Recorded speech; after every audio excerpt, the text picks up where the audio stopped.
Welcome to Talk Cosmos, the show where Sue Minahan and her panel of guests bring you insightful conversations to awaken consciousness for soul growth. Come journey with us through astrology's energetic cycles and get ready to understand your path in the cosmic roots of the stars.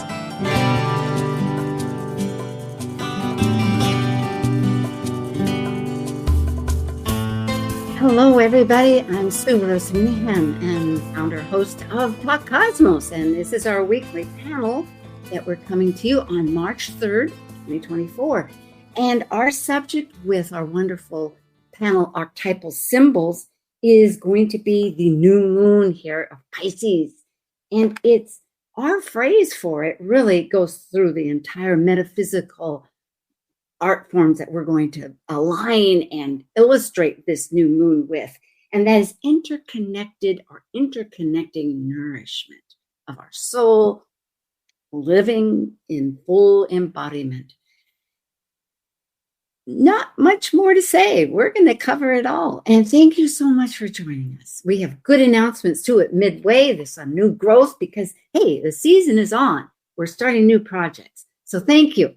Now we're ready for archetypal symbols. Synthesizing the new moon consciousness through archetypal Sabian symbols, numerology, lunar mansions, tarot, and astrology, all together illuminating a new moon vision story. This is your Archetypal Symbols panel. I'm Sue Minahan, collaborating with guests weekly since 2018. I'm an evolutionary astrologer, consultant, workshop facilitator, and lecture speaker. I'm a Dwarf Planet University graduate, charter member of Kepler Astrology Toastmaster Club. I have an AA degree and a fine arts music degree in jazz. I'm a certified color energy life coach, a writer, artist, musician, and ardent mythologist, a student of esoteric philosophies and life. I'm Elizabeth Liz Machette, a professional astrologer, intuitive, numerologist, and tarot reader. I'm a certified sacred healing counselor, providing nurturing, in-depth consultations for individuals and couples. I'm an author, blogger, speaker, and international Reiki master and teacher. I create safe space in which to explore the deeper patterns of your life, to clarify your current circumstances and help you find your best path forward. And I'm Justin Crocodelsy, an archetypal Jyotish astrologer, yoga and meditation teacher, and author. I combine both Western ancient astrology and modern psychological astrology with Eastern Vedic astrology, and I specialize in predictive, electional, and karmic astrology for individuals and couples. I also do in-depth astrological research into arcane astrological concepts, focusing on the mystical, occult side of astrology. Eleanor Roosevelt once said, "Yesterday is history, tomorrow is a mystery, and today is a gift." And that's why it's called the present. Yay! Open up. And hey, I'm thinking of ribbons. That has to do a lot with my Pisces story. To give you a little hint. Hi, Justin. And hi, Liz. Hi. Hi, it's good to be back. It is. And with lots of new beginnings. I mean, it's just full. It's like, oh my goodness, trying to keep up with life. I was just overlooking notes. Looking over. Yeah, one way or the other. Looking notes. over, yeah. Looking over, thank you. Overlooking the notes, yeah. I forgot them. No. All right, humor will get you there, but let's get to the facts. Because it is a matter of living the magic of living in Pisces, isn't it? Really, I think. Okay. Yes. This month went from the last new moon to this new moon. It went by so fast. It seems like we did it last week. Even with leap year day, I know. Did leap year day bring extra special surprises to you? It did for me. But anyway, because, okay, let's get to our meat and potatoes or salsa and chips or big salad. Here we have the new moon, interconnected nourishment, the Pisces new moon. And we discuss new moon consciousness, synthesize, refocus, and envision. It's a realignment of our intentions. We have metaphysical symbolic systems that really help demonstrate the beauty and the magic. Again, I love magic, really, as I've had that conversation with Justin. He says, "You do?" And I said, "Yes, I do." So I do, Justin. A new moon, it represents that renewed focus. It's mutable. It shifts around. It's water. It's very empathic. It's deep. It's a 12 sign. It sort of encompasses everything. It's going to be 20 degrees, 16 minutes in Pisces. Liz and Justin, you want to take it off somewhere else in conversation? A little bit about this before we head off. Pisces is about imagination. It's intuitive and compassionate, and about dreams. Go ahead, Justin. Yeah, no, I wouldn't add anything more to that, actually, to be honest with you. Oh, okay. Well, I might add just a little bit, because I always think of music and film, but it's very visionary, has shadow side. We can escape, we can get overwhelmed, which can lead to depression, addiction, and be the martyr. It's like, but we have to take control and authority. So there you go. It's a full-bodied situation. The numbers, 2 again, because it boils down when you add it up, the digits, to 2 and 0. However, everything has its purpose. And here, 0 is the whole, the all, the one, the many. However, we're focusing on 2 of duality, polarity, and the fact that, how do we have 11, Liz? Well, I'll tell you that. The year good. adds Go up ahead. to a Yes. number 8, and the month is the 3rd month, so 8 plus 3 is an 11. So for this month of March, we have 11, which breaks down to a 2. So we have a master number and the not master number of number 2, so we can work between those 2 energies. Justin, you want to add anything? No, not quite. You've covered it all right there. Yeah, and I will say it's a full circle, isn't it? Because 11 reduces to 2, and it's like Pisces. It's gone through the whole cycle, whatever it might be, and ahead of it is going to be Aries separating again, but right now it's wholeness. So I like this, and I like the idea too that it's a gift to realize that there's some mastery in sometimes the confusion of all the ideas and the dreams and whatnot that Pisces shares with us. And this was, Liz helps with the focus on some of these. The moon is the 18th trump card in tarot. And essentially it's intuition, but it's cycles also. There's many phases. And in that, there's the fears and illusions and emotional persona, hidden things, and conscious. Liz? And the moon card also corresponds to the sign Pisces. Yes, thank you. That's why. Yes, indeed. And its shadow can be, as Justin had indicated earlier when we did our notes, it's imbalanced. Emotions are overly sensitive, deceptive.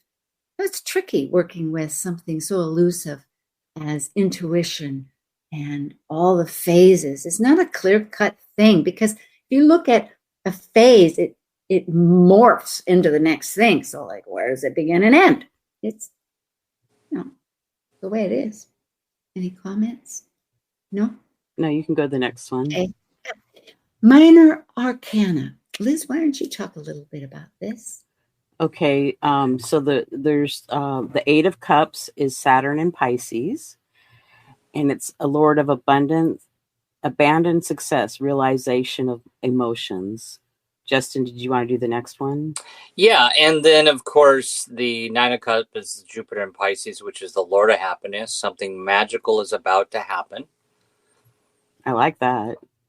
And the 10 of Cups is Mars in Pisces, the Lord of perfected success, endings and beginnings of emotions. So completion of a cycle and beginning of a new one. Yes, when I look at because this facet I'm aware of, but I haven't studied it hardly or experienced it, because you're both very experiential when it comes to tarot, whereas a deep mastery facility. And I might share that with our audience. Both Justin and Liz really know their stuff with it. And as a constant student here, this is a part that I'm learning.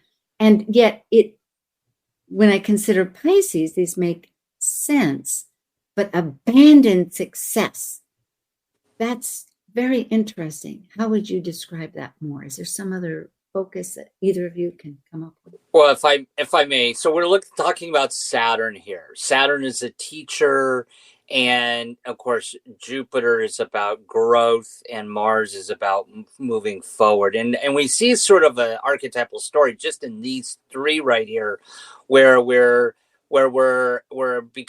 realizing about our emotions. A lot of people are not self-aware about their emotions, and so the Lord of Abandoned Success here, it's really about, and with Saturn and those limitations, sitting us down and asking us to think about what's really important, what's really invaluable, what is success really, and tuning into our emotions. And then we move forward and next in the process of being, growing. Jupiter's about growth here, and the Lord of Happiness, right? So we find that happiness and that something magical is about ready to happen. And then we make that happen, and we have the Lord of Perfected Success, which is really working through those healthy of emotions, those Piscean emotions, which is ending and beginning of emotions. And that's kind of how I would look at it. I'm just curious how you. I love it. Well, if I may, Liz, if you have something concrete, sure. I mean, yes, but okay, I'll jump in here because you answered this, Justin. I appreciate it. I'm looking not that I am going to abandon my success, but the past case, like what was abandoned that now I can structure with that marvelous energy of Capricorn, or not Capricorn, but Saturn, that sees the essential core things and is like, let's make this function. So this it's really about it's about abandoning the past here. Yes. And how we're looking at success with our emotions here. Yeah. I would call that, and I appreciate that too, because it's another description of deconditioning, which I use all the time. Decondition. I even had that listed on a 3x5 card because at first I couldn't remember it. It was like a new concept, but it's been years now. So thank you for that. Liz, did you have any thoughts about that? No, you covered it well. Thank you. I appreciate that. Now, Justin, please continue with the chakras. Yeah, so we look at the lunar mansions. These are, constellations that the moon travels through while orbiting the Earth. And these are the stars behind the constellations. And so on the next slide, for this particular new moon, and if people say, well, isn't the moon in Pisces? But we're actually looking at the sidereal now here, the Jyotish, and the Eastern world. And it's the moon is in Aquarius at 26 degrees. It's the same energy. When you start to overlap them, you'll start to see similarity. So it's about kind of stepping back and getting out of some fixed way of looking how this is. So with this particular lunar mansion that our new moon in Pisces and Aquarius is moving through here, this nakshatra is Purva Bhadrapada and the second Pada. So every lunar mansion is divided into 4 sections or padas, just like we look at deacons.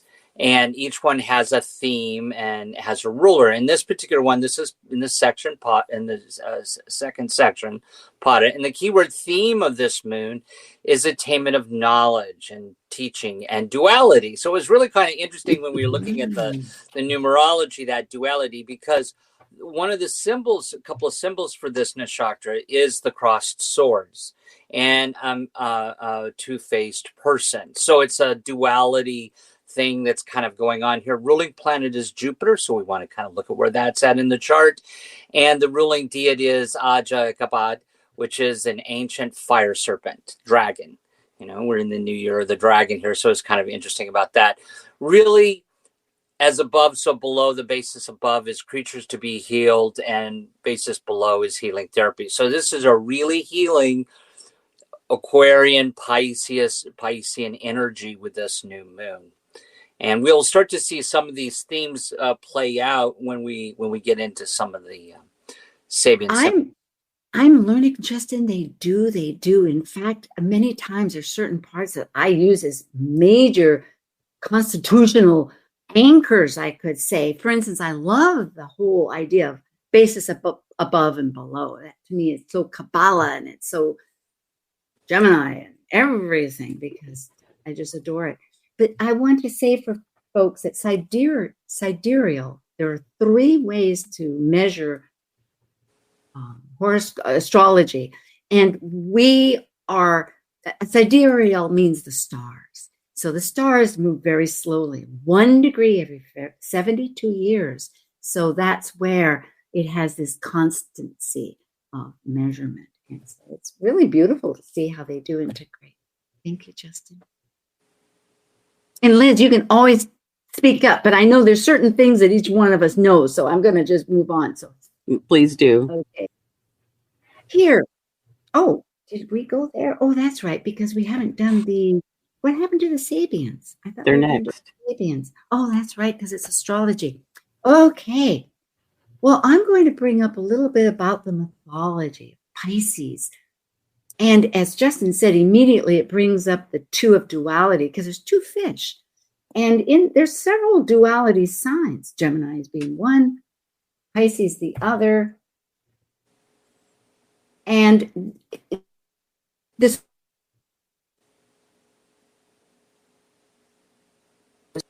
winds, which were before the Olympic gods, Gaia, Earth, created a horrible monster, which really, in many ways, has been related to Seth, actually, Set in Egyptian mythology. I thought, Justin, you'd appreciate that. But Set was, even though it was chaos and storms, from what I read quickly, he was more of a constructive basis. This Typhon monster was just hideous, and it threw rocks of fire. And it was hidden when it was finally had wings, and it was dreadful, and it scared all the gods. So they all turned into animals to flee, which is part of the whole mythology later of the adaptation. But Zeus finally of Jupiter used thunderbolts to drive Typhon down into a volcano there, Etna. However, so it has that energy now. But while they were fleeing, Venus, who's Aphrodite in Greek mythology, with her son Eros, who's also known as Cupid, fled, and they jumped into the river. Now, in Mesopotamia at that time, the Euphrates and the not Tigris, I guess, rivers would flood, and fish would flood the area. And of course, Venus herself came into the sea, because of this duality with Jupiter killing off Uranus, which was one of the Titan gods and Serope, actually he wasn't, but okay, I'm getting into too far detail and I'm trying to be quick. That's why. But the fact is, she jumps because she came into the sea. He was castrated. Saturn was, not Uranus, Saturn was. And Saturn was a Titan. I have that correct. So the fact is, she falls into the sea, and some stories say that 2 fish, rather than Botticelli's shell, brought her into land. But regardless, she and her son become 2 fish. But they're swimming in opposite directions, but they want to stay united. And they have a string or a ribbon between them that ties them. And there's many ways to look at these fish of duality. One is of dreams and that reach you to the highest ethers where you're totally non-attached to earth. And the other is wanting to be grounded and be nourished by the earth of land. And it goes into many possibilities. So of course it draws together everything we're doing here.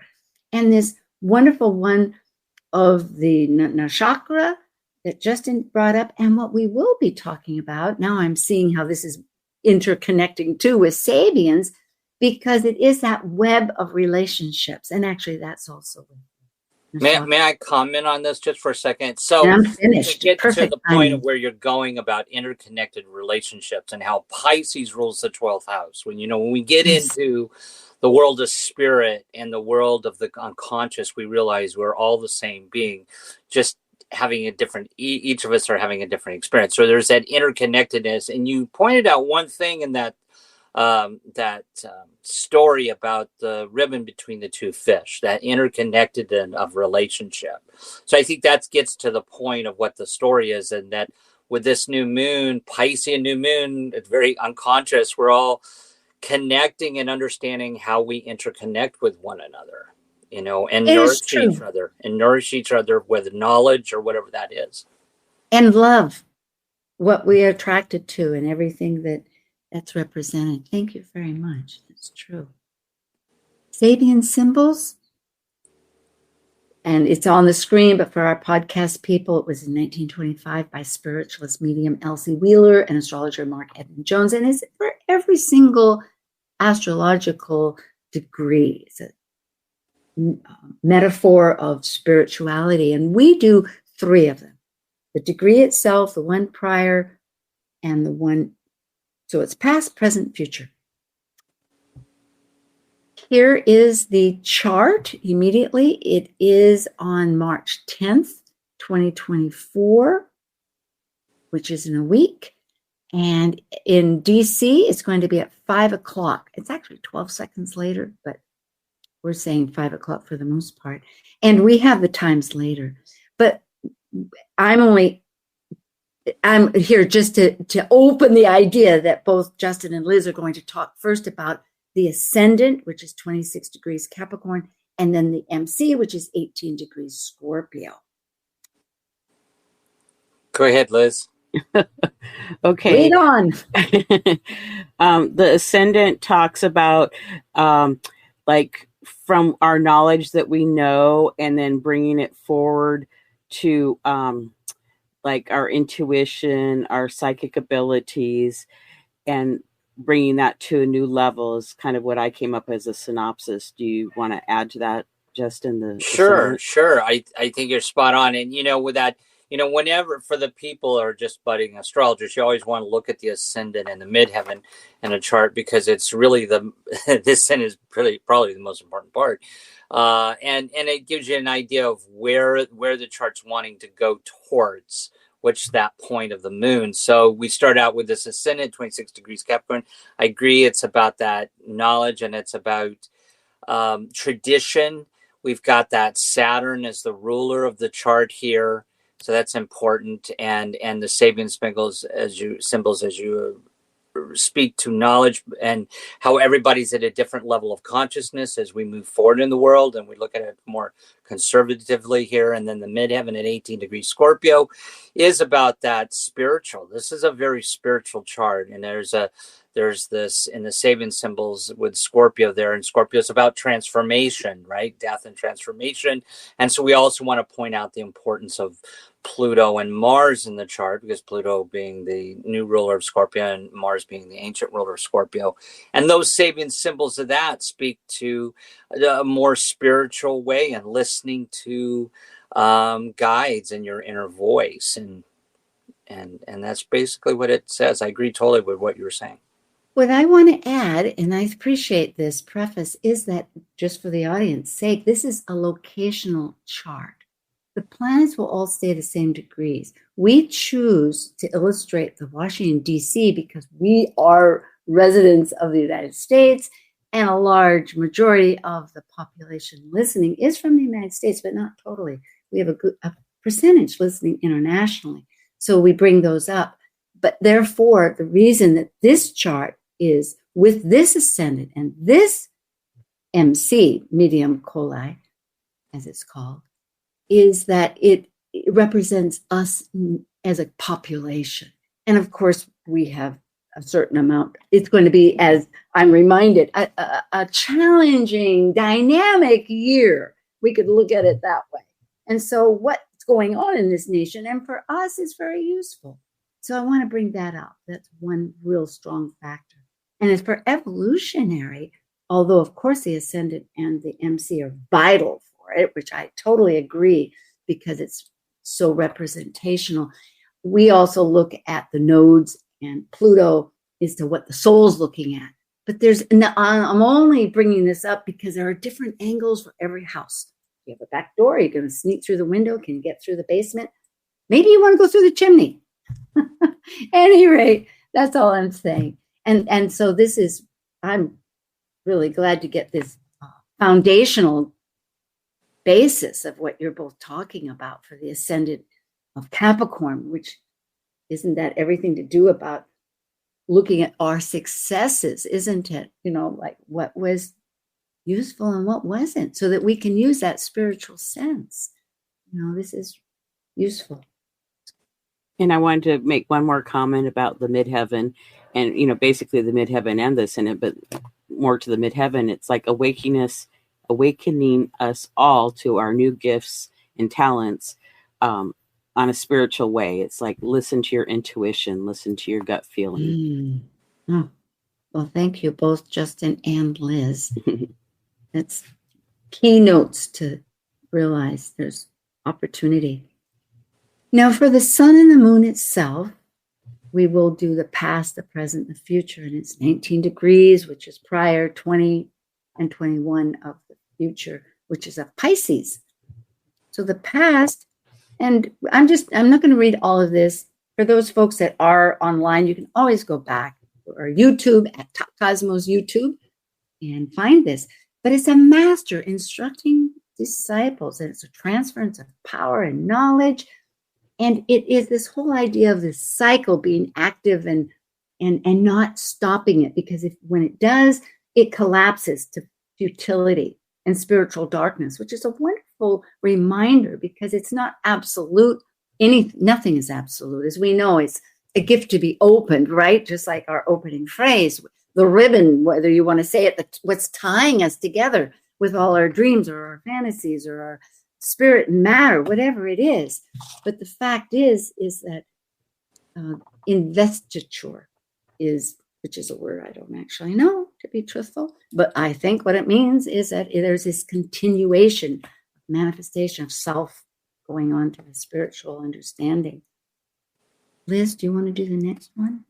Sure. The present is Pisces 20, a table set for an evening meal. And it's about nourishment and, meeting our personal needs. Anything you want to add? I was going to say destiny of the soul, but go ahead, Justin. No, I think that, and we see here specifically in Dame Rudyard's keynote where it talks about the individual's needs will be met by those whom he's linked to by a spiritual biological web of energies. And so here we see this interconnected of relationship. Strongly. Yes. I really appreciated the focus of this one, because it relates so well to the beautiful parts of Pisces that we think about, the compassion, the nurturing, the empathy, many factors of it on the growth positive side. Justin? Yeah, and Pisces 21, which is where this moon is moving towards, is the archetypal symbol here we have is under the watchful and kind eye of a Chinese servant. A girl fondles a little white lamb, and the keynote is growth in consciousness in its earliest tactile awareness of the wonders of unsophisticated living. So we have here hope, but I also might point out that if we looked at the ascendant Sabian symbol, there was the pilgrims going up, reaching, and again we see the same thing talking about consciousness and growth in consciousness. And hence why this is a very spiritual moon. Good. Expanding our consciousness. Yeah. Yeah. And the key word too that I added here that I think illustrates it in conjunction with what you're presenting is it said it brings together past and future. If we look at the past, as you had commented about the Lord of Saturn, of success that was abandoned. It's like, what is success? But you have to review that. It's a past, present, future process that we work on right now. So these three words, investiture, nourishment, and hope. And and I'm just trying to prep this for your commentaries. But what really struck me as we're doing this shift, because we're shifting all the time, folks, as you might be aware or not, but things don't ever stay the same here at Talk Cosmos, it seems. So therefore, when I look at the future, I realized that last time it was resilience. That was what we had to look forward to. So this whole last month, which was very appropriate for me, it meant resilience, that things may not be working out just as you had thought, but don't be discouraged, because you have resilience instead. And this time it's like, yay, it worked. There's hope. It all merged into hope. But do either of you have some thoughts how to tie all this? And you did with the bringing in the ascendant, Justin, but just in case I want.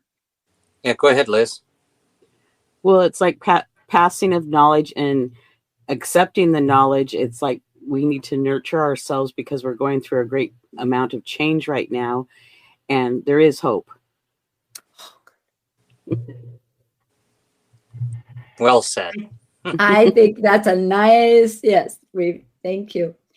Well, do we have, oh my gosh, we're past the time. Well, I allot this and I didn't look at our little clock, but we will return. This is Archetypal Symbols with Elizabeth Liz Machette and Justin Crockett, Elsie, and myself. Stay here. We'll be quick. We have lots to tell you.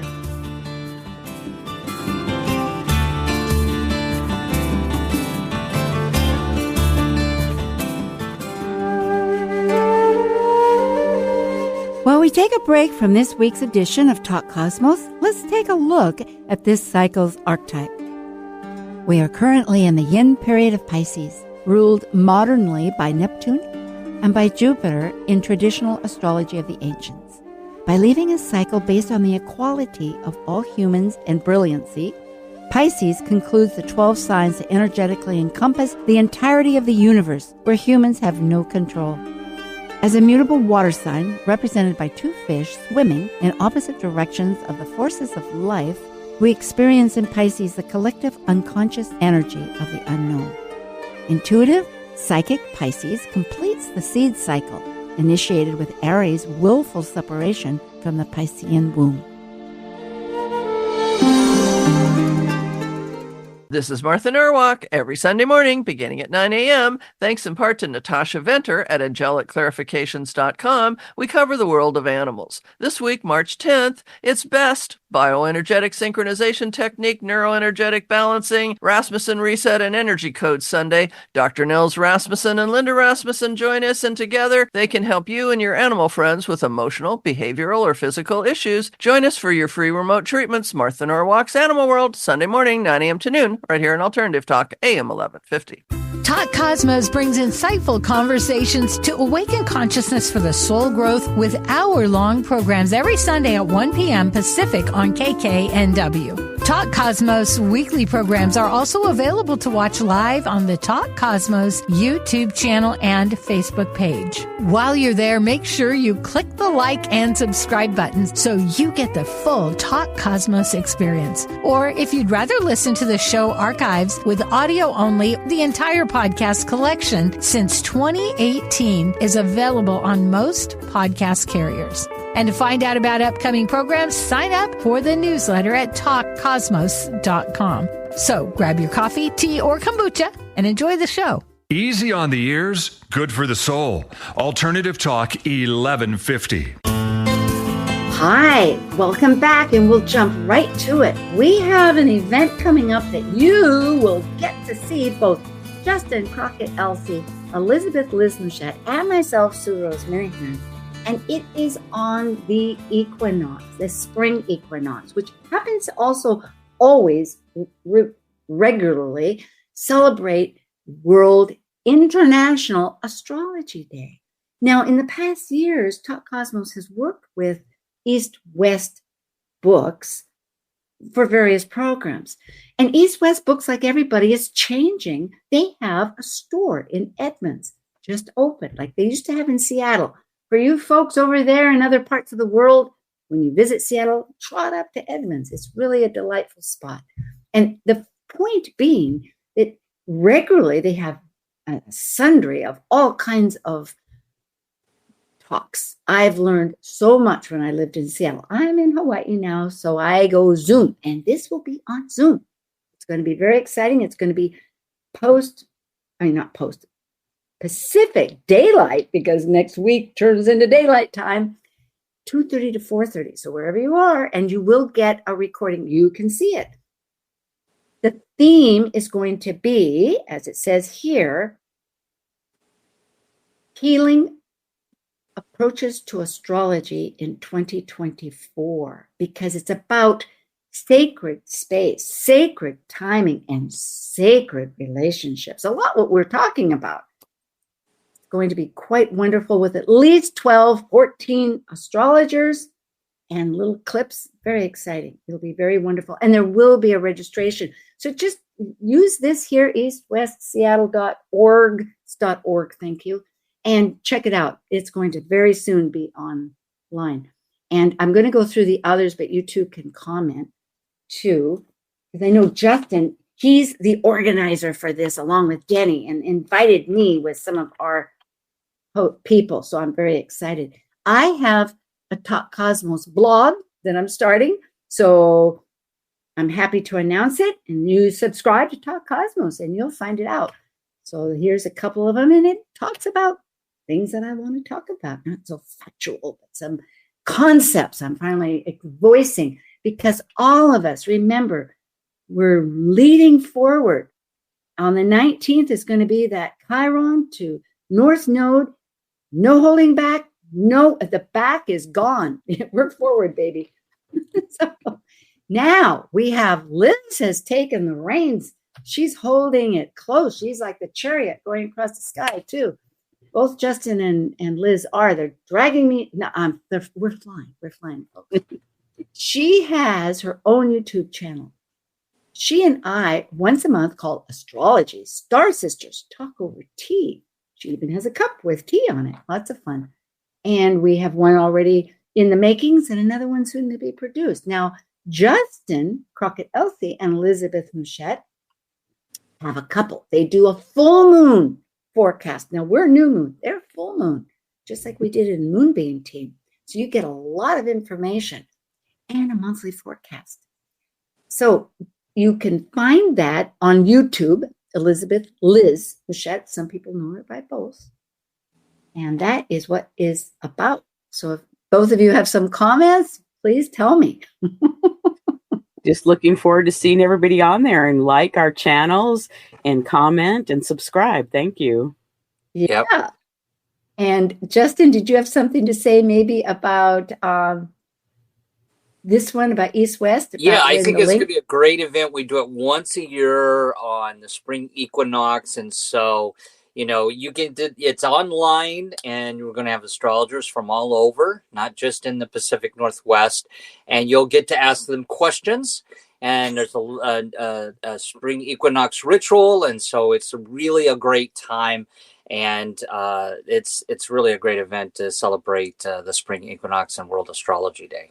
And it's really geared towards, as you move forward in the new year, how to deal with this chaotic environment that we live in now, and how to heal. So healing approaches to our life as we move forward this year. Oh, goody. It's going to be exciting. So here we have, rats boo hiss.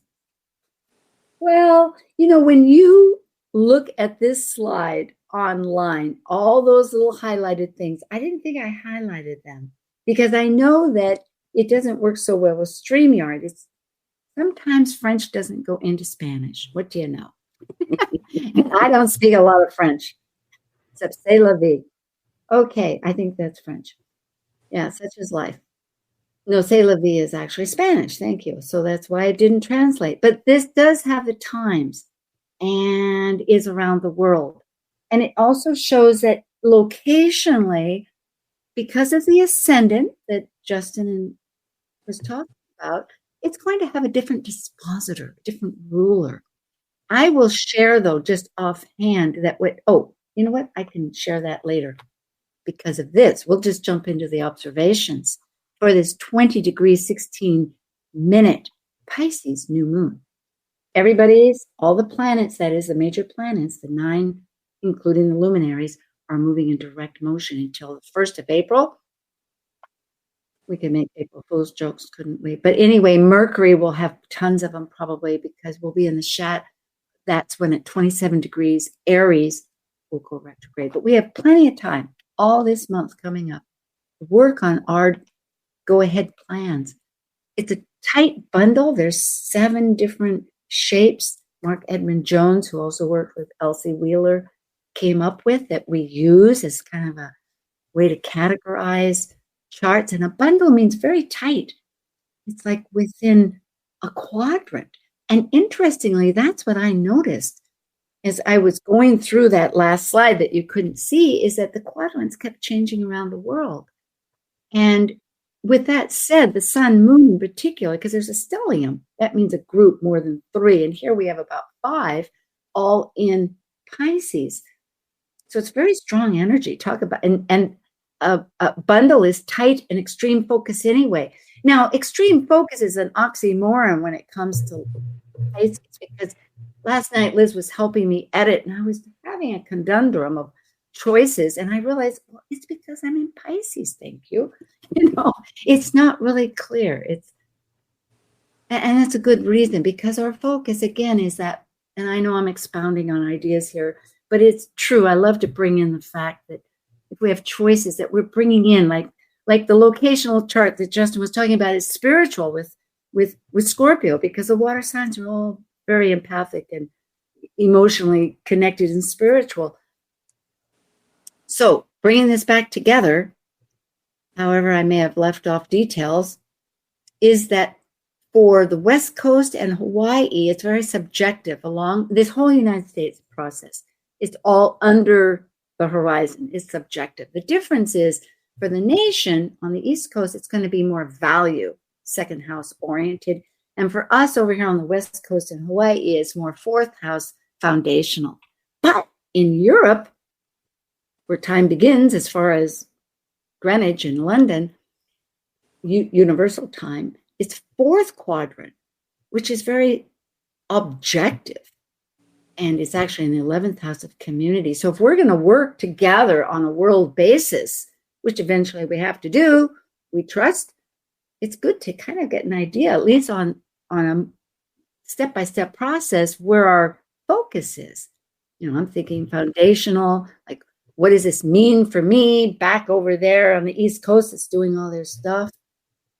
That they're thinking about money, like Liz was pointing out when we had this conversation, or community, like, well, how is this working as a community? I kind of expanded a lot. I hope I have time for the rest. Do either of you have a comment before I go to the next? No, let's get to the chart. No. Here we go. There's a number of them.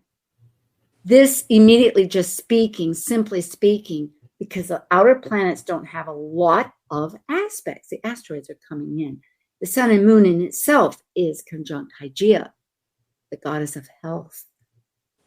And those 3 are sextile in a connection working together with Uranus, which means, hey, things are going to change. It's not staying the way it is. And meanwhile, Uranus, I brought up, is in a square is always action. It wants action. That's what it means. It doesn't mean good, bad, indifferent. It only means I have to act. I've got to separate. I've got to do something. And Mars needs to change. It's working with Uranus. And there are some conjunctions which are pairs. So we're thinking like our thinking is with Neptune. So our thinking is going to be more maybe on the greater visions and on like, how do I make a boat? Maybe that is a good one. And Chiron is with the North Node. Yeah, may I interject here? Yeah, go, please. Okay. Okay, so I think it's important to point out back to all the archetypal symbols we were talking about and everything, how it all comes back together here. The importance of Hygeia, this asteroid, right there on Neptune and the moon and the sun, and it's conjunct there, that this brings back the healing focus here, the healing of our unconsciousness and the consciousness of what we're doing. And then, of course, I look at that Mars square Uranus, that for us to take action at this point, and Mars is in Aquarius here, conjunct to Venus, so there's a strong relationship thing going on here. And so for us to take action in our relationships, something has to change. But at the same time, we watch how that change goes a little bit, because Uranus could bring some sudden change in our relationships. But what do you think, Liz? Well, and I would say to breathe through it and maybe exercise a little bit and think a little bit about the energy that you want to put in there with it. And maybe for your wishes and desires, use that to help pull some of that in. I just love always how you do come up with compassion, Liz. Action with just in focus and compassion. It's a good balance. It's good. The hard aspects are also related to the squares and T-squares, actions. And if I do a synopsis, going back, forward, however you do it in our Gemini fashion is just great, or Piscean fashion. So again, the outer planets didn't have a lot of emphasis, and that's something just to realize. There's the side act, which are really just major in themselves. So Mars is square Uranus, as we spoke of. That's action, and I won't repeat that. Go ahead, either one of you. Yeah, if I may say, I think what really jumps out to me here, if I had to point one thing, it's that Saturn squaring. I'm combining two words there. Saturn squaring Vesta. I haven't had my coffee yet. So Saturn squaring Vesta. We already talked about Mars squaring Uranus, and we know that Mars is about action and effort, and Uranus is about rebellion, revolution, and change. But we got Saturn here squaring Vesta, and when Vesta's in Gemini, which is, that's the hearth. That's if we were all sitting around a fire, and Vesta and Gemini wants to talk and wants to be the storyteller, and it's about communications. So this does mean that there could be some challenges in communications. That's why I would look at that as some challenges, because Saturn represents limitations. So again, it does bring into focus the relationships and how we're dealing with them right now with the Mars squaring Uranus and Saturn squaring Vesta. You know what I like about that? Immediately I'm reminded back about the ascendant for our nation of Saturn and the Lord, and also the Lord of back to that abandoned success, thinking about if Saturn here is so strongly helping us understand what's a success. I just had my best neighbor ever leave next door, which is scary because she's so supportive and a board member and et cetera, et cetera. And that means right next door, who are we going to get? We don't know. And so in other words, things can change quickly. That's just an example. Right. And I might also point out this highlights again because Saturn is opposing Juno. And for those that, again, Juno's about marriage, relationship here. And so I think that highlights that. What do you think, Liz? And alliances. I want to add alliances for Juno, just not just marriages, but yeah. I mean, that's actually technically though. Juno is about marriage. She was the wife. No, it is. She was the wife of Jupiter. No, and I'm not trying to argue. But you're right. You're right. Understand that. But the reason I bring that up is because people. Well, I looked at Colette Baron-Reid. Right. It is. And she brings up alliances for the present. And I'm not differentiating, I'm adding to it, because if I think of the myths, because I'm such a mythologist, I really look at them to find out what's happening. And she gets upset with a lot of the philanderings on the soap opera melodramatic viewpoint, but it's so much deeper than that. And one of them is that, yes, she's married to him, which is very strong, and it is a sign of marriage, but on a greater terms, I'm just adding, we can it can be other relationships and alliances. Yes, it can be that. Just Just that word. Yeah. Liz, what do you think? You're so quiet. Well, I would say that there's definitely adjustments to relationships. I would say too, like if in your home that there's something that needs to be repaired, it's like you might want to take care of it sooner than later. Or, sometimes there's what I call a patch that can get you through for a while, but, address it a little bit. But there's little tweaks and adjustments that are taking place, and a great deal of them around relationships.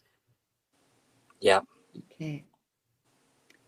There is this kite, because of all my talking, we have 5 minutes, so that's okay. But just to let us know, which is fine. Everything is going to work out great.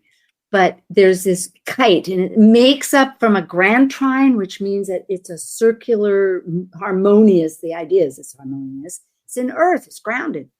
And a kite means that it happens to be Saturn that Justin was just talking about, opposite Juno, which is in itself quite a challenge, which is a sextile point. Anyway, not to go ahead with some thoughts about this. Liz, perhaps? Well, and trines bring flow, and it's like, since it's all connected, there's this energy flowing between, Jupiter and relationships. So expansion in, marriage or relationships. With Ceres, it's nurturing. So make sure that you're nurturing your marriage or your relationships. And Saturn is like, I'm going to say that's like, just do it. How would you, Justin, bring up Pholus with that? Because I'm becoming much more aware of Pholus, and I know it stops things, but I'm thinking perhaps, is that like a warning to say, really take care of them, or not just a warning, but saying, break a little bit away from what you have done in order to nurture it better? Would you? Yeah, I think you said it a minute ago. It's about change. It just means that in this flow and this trine that there's Pholus is about change, and so that it's a highlighted that there is some change happening. And yes, and the structure, because it's in Capricorn, so there's some structure changing in our relationships. Okay, a turning point. Yep, yeah. Love it. The soft aspects we know of as not necessarily action. This is a terminology, and I added significant aspects here. The sun and moon, as we had mentioned before, and pardon the misspelling, it's my computer doesn't like L's for some reason. I have a new one coming along. Uranus, so change, there you go. And Venus, Mars are the love and the action together, which is a hands-on situation, or in that flowing, in other words, we're going to do a lot with our hearth, our home, what it means, our altar of life. And I want to go back and speak to the Uranus sextile, the sun and moon.